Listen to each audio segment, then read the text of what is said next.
Tonics వాడిన పిల్లలకి దగ్గు తగ్గడం లేదా? అయితే ఈ చిట్కా ఫాలో అయ్యి తగ్గించండి.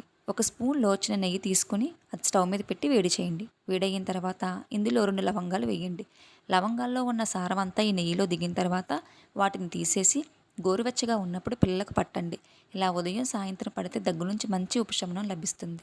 అలాగే నాదొక చిన్న సలహా, దగ్గు ఉన్నప్పుడు పిల్లలకి ఎప్పుడూ నార్మల్ వాటర్ ఇవ్వద్దు.